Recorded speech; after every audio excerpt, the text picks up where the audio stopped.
Sige, yan. Salamat sa inyong pag-andalin niyo dito ang kapatid ni Mayora, ha?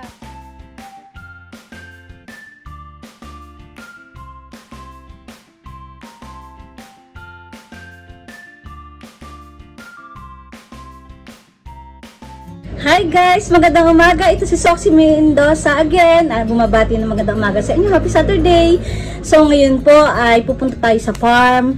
Pero bago ang lahat, i-deliver muna natin yung ibinok kagabi ng kapitbahay natin ng 5 kilo na rambutan. Ako'y tuwang-tawa at flooded ang aking inbox ngayon ng mga order, mga pangregalo. Nung nalagay ko na 100% free from pesticides and chemicals ang aming rambutan, marami nagme-message. Kasi imagine nyo, yung iba kasi pag kumakain ng rambutan ay kinakagat nila. So isipin mo na lamang yung pagkain mo ay kailangan lagi mong titingnan sino ba ang nag-produce niyan at gaano ba ka-credible ang nag-produce niyan. So in fairness, maraming salamat po sa nagtitiwala sa inyong ka-farming na talaga pong hindi tayo gumagamit ng mga synthetic chemical at talagang hindi po tayo conventional farming, kundi hindi tayo certified na organic, pero sinasabi ko sa inyo ay natural farming tayo. So guys, samahan niyo ako ngayon sa journey ngayong maghapon na ito at talagang very busy. Pag weekdays guys, ang inyong abang lingkod ay nagde-deliver ng mga supplies natin sa Iraya Life Enterprises. At pag ganitong Saturday, Sunday, at saka Monday, ang pinaka-relaxation ko ay ang aking mga po and at the same time ay ang pagpa-farming. So ngayong araw na ito ay pupunta tayo sa farm, tayo ay gagawa ng vermity. Pero marami tayong mga dadaanan na mga lugar at kung gaano ka-busy ang inyong ka-farming. So this is my way of exercising and my way of releasing my stress ng weekdays ng mga deliveries and PO natin. So guys, samahan niyo ako muli, si Soxy Mendoza. Palambing naman po na pa-subscribe ang ating channel, pa-like, at kung meron po kayo na mga messages o kanya input or whatsoever, ay pwede rin po kayong mag-message. So guys, muli, samahan niyo ako. Happy Saturday! Ayan guys, nakalabas na tayo ng ating bahay at pupuntahan natin si Tok Neneng para i-deliver natin yung 5 kilos na rambutan na binok niya nung gabi. So guys, sarado pa ang tindahan nila. Iwanan na lang natin dito ang kanyang 5 kilos na rambutan. Ayan nga guys, nalagay natin sa box para hindi tayo gumamit ng plastic. At saka, mali pala yung nilalagay sa sako ang rambutan.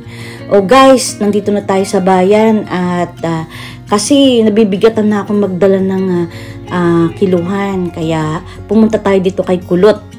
Si Kulot ay ito ay tindahan ng mga tools at lagi tayo nagre-resort dito kapag may mga bibilhin tayo mga tools and equipment para sa farm. So sa kahabaan ng panahon na 7 years na nandito ako sa Pilipinas, nakita ko na kung sino yung mga credible supplier na makukunan natin ng mga equipments at mga tools. Minsan nga bumili tayo ng 58 na genset na isinupply natin sa mga schools dito sa Calapan at may nag-order sa atin at tayo ang nag-deliver. At si Kulot ay dito tayo kumuha. So pag may problema tayo ng mga kagaya ng mga farm equipments and tool equipments ay dito tayo tumatakbo kay Kulot.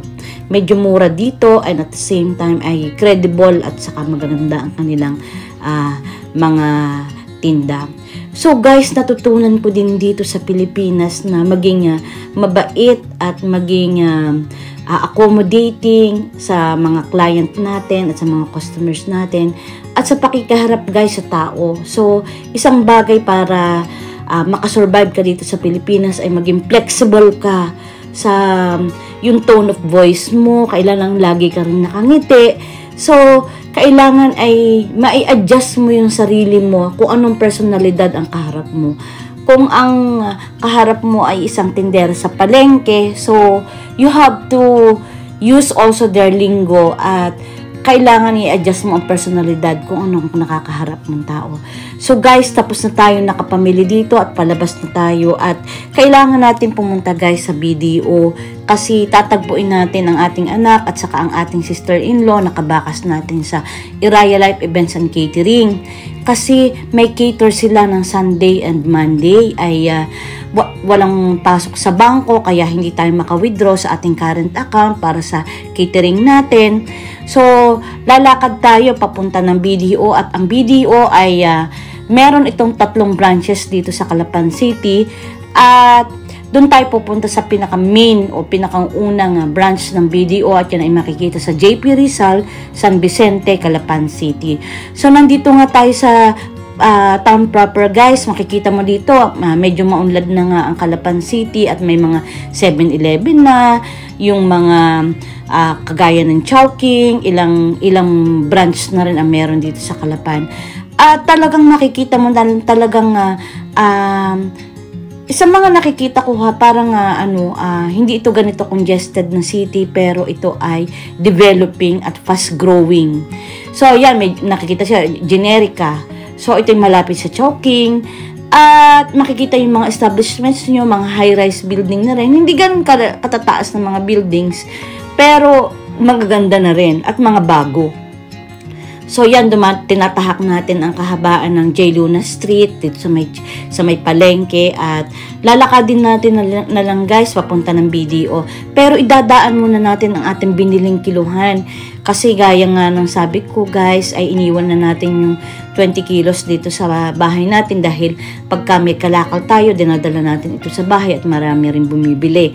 So, bibili lang tayo ng kiluhan. Bumili tayo ng kiluhan dito kay Kulot, at ihahabili natin ito sa Good Morning. Ang Good Morning ay maganda rin tindahan na kung saan ay diversified at general merchandise ang kanilang tinda dito.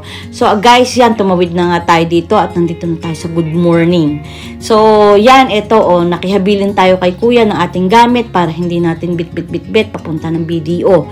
So, ito na nga, kausap ko ang guard, at sabi ko ay kung pwede makihabilin na, at nang hindi natin wala tayong bit papunta doon. At lalakad tayo few meters away papunta ng BDO, at kukuha tayo ng pera para pang-finance natin sa ating events and catering para sa Sunday and Monday.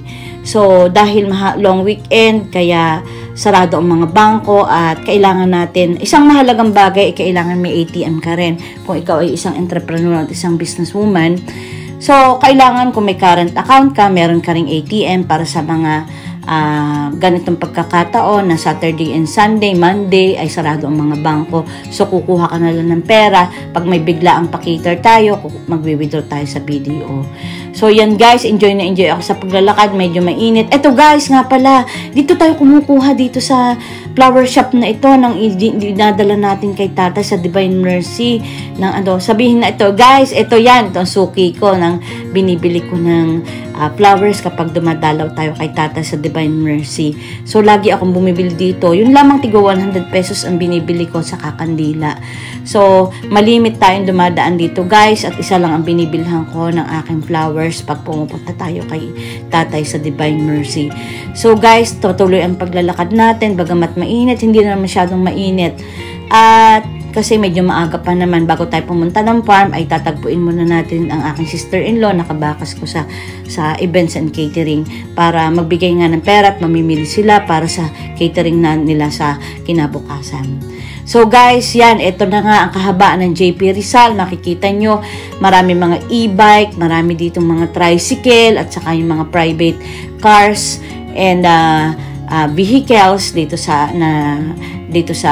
may JP Rizal. Kay Kuya Gabi, saan galing ang iyong mga are? Victoria po.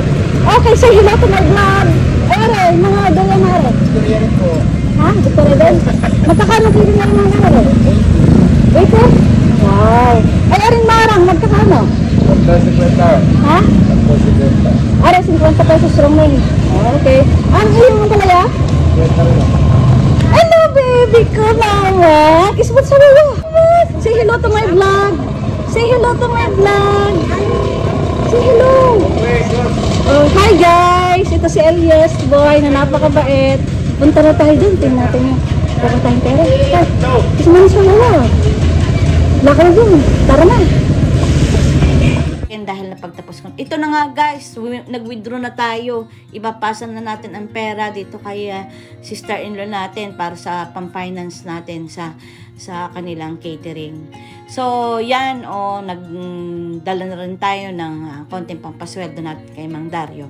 So, guys, pagkatapos nito, balik tayo dito sa Good Morning para bumili tayo ng 2 liters na pressure pump. Ano nga yun? Pressure sprayer para gamitin natin sa pagdidilig. Kasi masyadong, katulad ng ating mga plantlets, masyadong napipressure sila kapag gumagamit tayo ng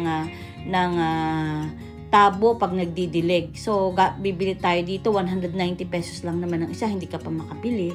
Kaya ito guys, medyo, dito sa tindahan na ito, kompleto, may mga tela, may mga RTW, meron din ditong mga gamit sa bahay, meron ditong furnitures, meron ditong electricals, general merchandise, kumbaga malaki na rin itong Good Morning at ito ay dekada na ang itinagal dito sa Calapan City. Talagang sila mayaman na rin at kilala na rin dito sila sa mga gandang produkto na ibinibenta nila sa mga taga Calapan City at sa mga karatig bayan ng Oriental Mindoro.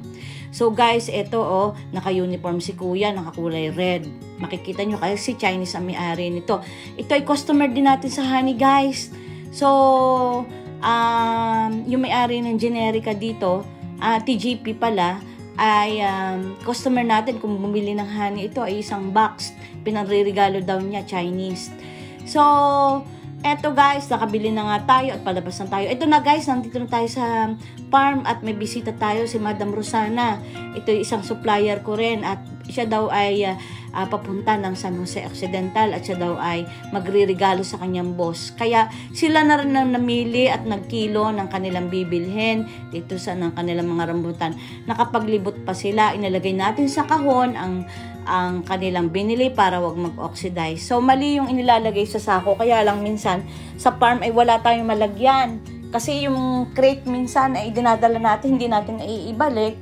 At ito nga ay nagkataon naman tayo ay merong box. So, ito guys, makikita nyo ang wrong ring. Ang sarap, ang kapal na laman. Medyo maliliit.